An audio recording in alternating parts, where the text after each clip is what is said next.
Em 26 de outubro de 1553, Miguel Servet foi acusado de heresia e sentenciado à morte numa fogueira.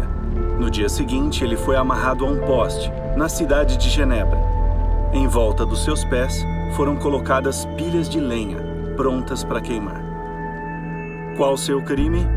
Servet amava as verdades da Bíblia e não conseguiu reconciliar os ensinos da Igreja com o que ele estudava na Bíblia. Miguel Servet morreu lentamente, mas ele não negou, nenhuma vez, sua fé de que a Bíblia é a palavra de Deus. Com certeza, essa não foi a primeira vez que usaram fogo para intimidar ou matar alguém que amava a Bíblia e seus ensinos. A história mostra que a Bíblia sofreu um ataque atrás do outro. Impérios tentaram destruí-la. Líderes religiosos tentaram escondê-la. Mas apesar da oposição e risco de morte, muitos colocaram sua vida e reputação em jogo para protegê-la. A escrita da Bíblia foi terminada por volta de 98 d.C. Nessa época, muitos, se não todos os cristãos, viviam numa região controlada pelo Império Romano. O imperador romano Diocleciano começou a governar em 284. O Dr. Peter Williams trabalha na Casa Tyndale, um centro de pesquisas bíblicas. O governo romano não tinha tolerância com as pessoas que não gostavam da religião romana. Diocleciano fomentou uma perseguição organizada aos cristãos. Provavelmente foi a perseguição mais organizada que qualquer imperador romano já tinha feito. Ele também odiava os livros cristãos, por isso ele queria destruir as Bíblias das pessoas e qualquer cópia de algum livro da Bíblia. Ele estava determinado a destruir o cristianismo se fosse possível. Dublin, Irlanda. Por causa dessa extrema perseguição, a sobrevivência da Bíblia e do cristianismo parecia impossível. Como o texto da Bíblia sobreviveu a essa intensa oposição? Viemos a Dublin, onde vamos começar a descobrir a resposta. Aqui, vou me encontrar com Jessica Baldwin, chefe de coleções da Biblioteca Chester Beatty. A Biblioteca Chester Beatty possui 3 papiros importantes, o P45, P46 e P47. Acredita-se que esses papiros são do 3º século depois de Cristo, alguns dos mais antigos manuscritos conhecidos do Novo Testamento. Esse é o papiro bíblico Chester Beatty número 2, também conhecido como P46. Ele é a cópia mais antiga que existe das cartas de Paulo. O termo papiro é até bastante usado, mas quando você olha para esses manuscritos, dá para ver de que material ele é feito. Então, o papiro é feito da medula da planta de papiro e era feito no Egito. Interessante, parece que tem uma dobra no meio dele. Tem sim, porque esses manuscritos eram grandes, não eram como os rolos que você podia enrolar e desenrolar.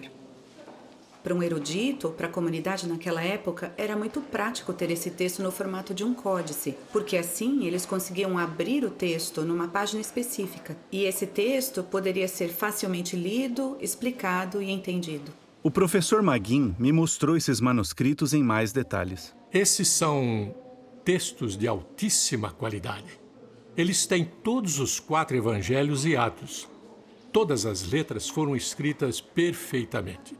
As palavras estão todas alinhadas, são elegantes e organizadas. Isso por si só, eu acredito, é o resultado da fé das pessoas que os escreveram. Esse foi um trabalho muito importante e era necessário fazê-lo corretamente, precisamente e elegantemente. Eles sobreviveram porque foram colocados em vasos de cerâmica e enterrados. É evidente que esses manuscritos foram bem cuidados. Esse material não poderia resistir de outra maneira. Aquele que protegeu esses manuscritos mostrou que amava a Bíblia. Mas, com o passar dos séculos, a Bíblia sofreu novos ataques. Inglaterra. William Tyndale foi a primeira pessoa a se empenhar em traduzir a Bíblia dos idiomas originais direto para o inglês. Tyndale nasceu no final do século XV. Ele nasceu na região de Gloucestershire, mas depois foi para Oxford. e se tornou um padre. No século XV, havia muita resistência à ideia de fazer a palavra de Deus estar disponível para todas as pessoas. As pessoas ouviam a Bíblia em latim e os padres interpretavam para elas na igreja. Elas nunca tiveram acesso livre à Bíblia em si mesma. Tyndale não foi autorizado a traduzir a Bíblia na Inglaterra. Ele foi até o bispo de Londres para pedir permissão para traduzir o Novo Testamento direto do grego, o texto original, para o inglês. Mas ele não recebeu essa autorização. Londres, Inglaterra. A oposição contra a tradução da Bíblia era tão grande que mais tarde Tyndale escreveu que não era possível fazer isso em toda a Inglaterra. Então, com a ajuda de comerciantes que concordavam com ele, Tyndale fugiu para a Alemanha, onde seria mais fácil fazer a tradução em inglês do Novo Testamento. Em 1525, sua tradução estava terminada e pronta para impressão. A Biblioteca Britânica em Londres tem a resposta do que aconteceu depois. A doutora Karen Limper-Hertz, curadora-chefe na biblioteca, vai nos ajudar a descobrir. Esse é o único exemplar da primeira edição do Novo Testamento de Tyndale, impresso em 1525 em Colônia, na Alemanha. O fragmento de Colônia é tudo que se conhece da primeira edição do Novo Testamento de Tyndale. Só de ser um fragmento já mostra que era perigoso fazer isso. Depois de ter bebido muito, o impressor deixou escapar que estava imprimindo o Novo Testamento em inglês para alguém que se chamava William Tyndale. As autoridades descobriram e invadiram a gráfica. Ele e seus sócios fugiram, e isso é tudo que restou até hoje. Depois disso, eles foram para Worms. O fato de nem terem passado de Mateus indica que era muito perigoso fazer isso. A primeira tradução completa das escrituras gregas cristãs foi finalmente impressa em 1526 na cidade de Worms, na Alemanha. Cerca de 3.000 livros foram impressos. Antuérpia, Bélgica.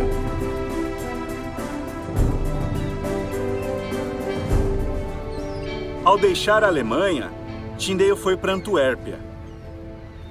Essa cidade agitada era ideal para Tyndale. As gráficas cresciam sem parar aqui.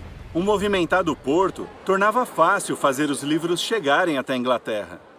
O professor Guido Latre gentilmente se ofereceu para nos mostrar as ruas por onde Tyndale provavelmente passou quase 500 anos atrás. Ele viu que as pessoas aqui tinham... as pessoas comuns tinham acesso à Bíblia.